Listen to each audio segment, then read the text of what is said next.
This is history. This is what happened told to the words and actions of the very nations that claim to stand with Palestine.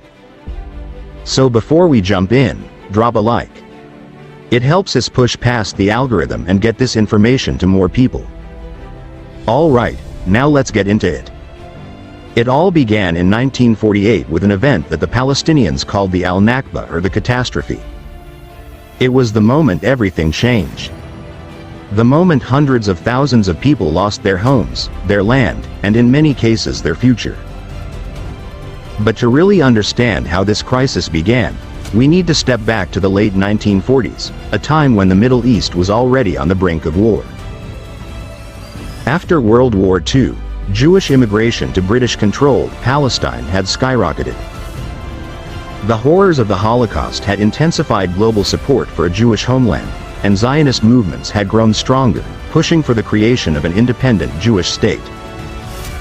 But the Arabs of Palestine who had lived on the land for centuries weren't willing to just give it up. Tensions between Jewish and Arab communities had been boiling for decades, with both sides claiming historical and religious ties to the land. The British, who had been ruling Palestine under a League of Nations mandate since 1920, were caught in the middle. They couldn't control the violence. The situation was spiraling out of control, and they wanted out. So, in 1947, they handed the issue over to the newly formed United Nations. And that's when the world made a decision that would change everything.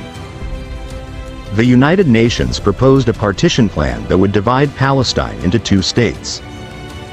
One for the Jews, one for the Arabs. And Jerusalem, the holy city, would remain international territory. For Zionist leaders, this was an opportunity they could not refuse. Even though the plan didn't give them all the land they actually wanted, they accepted it. For Palestinians and the Arab world, however, this was an insult. They saw the partition plan as a colonial land grab, one that took away their land and handed it to European Jewish settlers. The Arab world rejected it outright. They didn't want a compromise. I accidentally kissed an Arab. They wanted all of Palestine. And so, when the Jewish leadership formally declared the establishment of the State of Israel on May 14, 1948, the Arab nations responded with war. Within hours of Israel declaring independence, 5 Arab nations invaded: Egypt, Jordan, Syria, Lebanon, and Iraq. They all had one goal, and that was to wipe this newly formed state off the map before it could even stand on its own 2 feet. But the war didn't go as planned.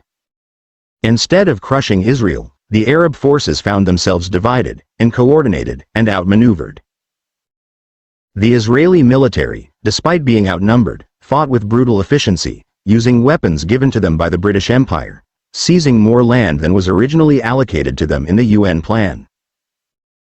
By the time the war ended in 1949, Israel had not only survived, it had expanded its territory, far beyond what the UN had proposed.